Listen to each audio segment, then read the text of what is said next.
వాళ్ళందరూ కూడా. కాబట్టి ఎక్కడ ఎన్ని ఇబ్బందులు వస్తే కూడా మా తల్లిదండ్రులు ఎప్పుడు మేము బాధపడలేదు. ఇవాళ మీరెట్లా కష్టపడి చదువుతున్నారో అప్పుడు మేము కూడా అదే స్థాయి నుంచి వచ్చాం కాబట్టి వాళ్ళ పేద విద్యార్థుల ఇబ్బందులు తెలుసు, కష్టాలు తెలుసు. కాబట్టి ఇవాళ 10th క్లాస్ చాలా ముఖ్యం. ఉదయం స్పెషల్ క్లాసెస్ ఉంటాయి, సాయంత్రం స్పెషల్ క్లాసెస్ ఉంటాయి. మనం పాఠశాలకు ఆటోల్లో పోలేని పరిస్థితి, గ్రామాల్లో ట్రాన్స్పోర్టేషన్ సరిగా లేని పరిస్థితి. కాబట్టి ఉదయం క్లాసులకు వెళ్ళాలంటే లేట్గా పోతాం, క్లాసులు మిస్ అవుతాయి. ఈవినింగ్ ఇంటికి రావాలంటే చీకటి అనేది చాలా ఇబ్బంది వస్తుంది. డ్రాప్ అవుట్స్ ఎక్కువ అవుతున్నాయి. కాబట్టి ఇలా ఎట్టి బస్సులో ఈ విద్యార్థులను ఆదుకోవాలనే ఉద్దేశంతో ఈ సైకిళ్లను అందించాలని చెప్పి ఒక లక్ష్యాన్ని, ఒక సంకల్పం తీసుకొని ఈరోజు సైకిళ్లను అందించే ప్రయత్నం మనం చేస్తా ఉన్నాం ఇవాళ. దీని ద్వారా వచ్చే సంవత్సరం ఇంకా అడ్మిషన్స్ పెరిగే అవకాశం ఉంటుంది. అడ్మిషన్స్ ప్రభుత్వ పాఠశాల అడ్మిషన్స్ పెంచాలన్న ఆలోచనతో కూడా ఈ కార్యక్రమాన్ని తీసుకోవడం జరిగింది. ఇలా ఫలితాల విషయానికి వస్తే గౌరవ కలెక్టర్ గారు చెప్పినట్టు గతంలో ఉత్తమ ఫలితాలు ప్రభుత్వ పాఠశాల ద్వారా మాత్రమే వచ్చినాయి. మనం ఎక్కడ కూడా ప్రభుత్వ పాఠశాల 1, 1, 1, 2, 2, 3, 3 ర్యాంకుల కోసం పనిచేసే పాఠశాలలు ప్రభుత్వ పాఠశాలలు కాదు. ప్రభుత్వ పాఠశాలలో చదువుకున్న విద్యార్థుల యొక్క చదువు సమాజానికి అందించాలి, దేశానికి ఉపయోగపడాలని చెప్పి ఒక లక్ష్యంతో ఒక ఆదర్శంగా ముందుకుపోయేటువంటి ప్రయత్నం మనం చేస్తా ఉన్నాం. ఇవాళ మనం వేదిక పెద్దలే మనకు నిలువెత్తు ఉదాహరణ.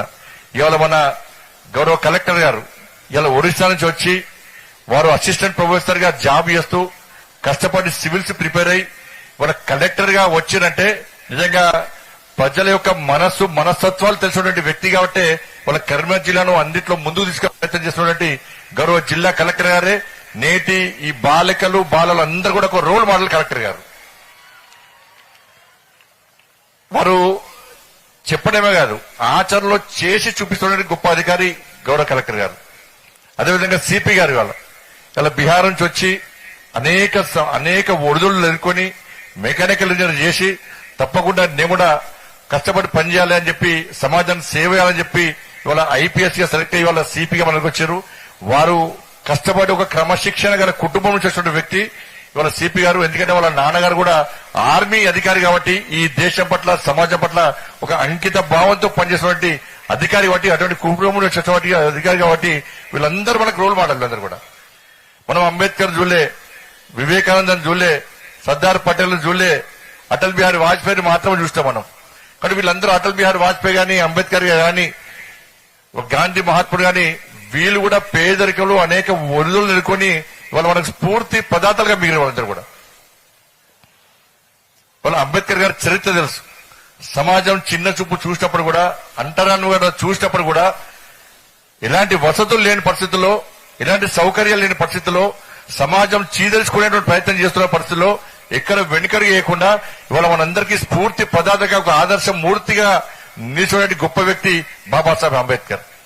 ఇవాళ మీ అందరికీ సమస్యలు తీర్చడానికి ఆ అంబేద్కర్ స్ఫూర్తిగా తీసుకొని పాల్గొన్నటువంటి మోడీ గారు మీకున్నారు. ఇలా నేటి విద్యార్థులు సమస్యలు తీర్చడానికి, మీకు ఎలాంటి కష్టాలు లేకుండా మీ అందరిని చూసుకోవడానికి నరేంద్ర మోడీ గారు ఉన్నారు.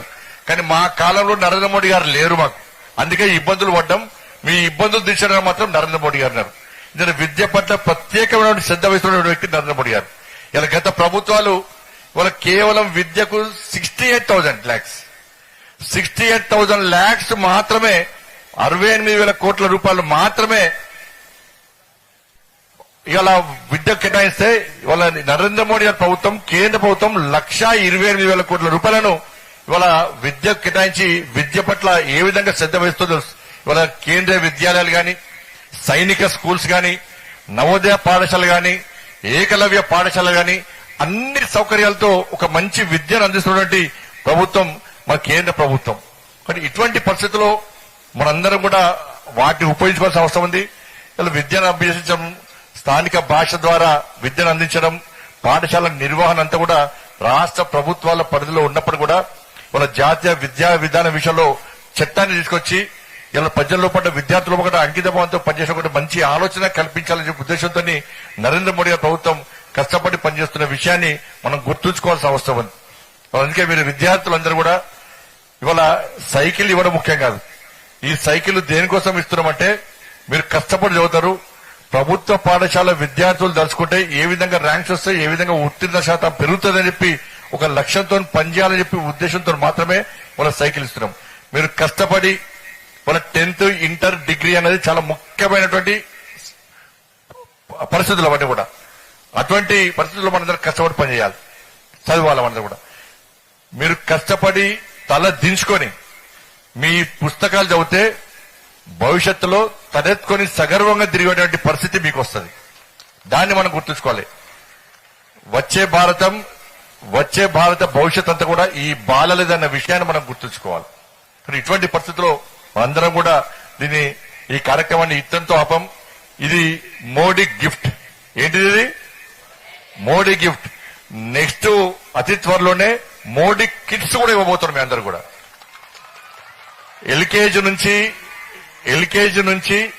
7th క్లాస్ 6th క్లాస్ చదివేటువంటి విద్యార్థులందరూ కూడా మోడీ కిట్స్, బ్యాగ్, మంచి బ్యాగ్, దాంతో పాటు నోట్ బుక్స్, పెన్సిల్స్, ఒక స్టీల్ వాటర్ బాటిల్, ఇవన్నీ కూడా అతి త్వరలోనే ఈ సైకిల్ కార్యక్రమం తర్వాత ఎన్ని వేల మంది అయితే అన్ని వేల మంది, ఎన్ని లక్షల మంది అయితే అన్ని లక్షల మందికి కరీంనగర్ పార్లమెంట్ కాన్స్టిట్యున్సీలో ప్రభుత్వ పాఠశాలలో చదివే విద్యార్థులందరూ కూడా మోడీ కిట్స్ ఇవ్వడం కూడా మేము ప్లాన్ చేస్తున్నాం. ఎంత వీలైతే అంత తొందరగా కూడా అవి కూడా ఇచ్చే ప్రయత్నం చేస్తాం. కాబట్టి ప్రభుత్వ పాఠశాలలో ఇప్పటికే ఎక్కడ సమస్యలు వచ్చినా నా వంతు సహకారం అందిస్తున్నాం.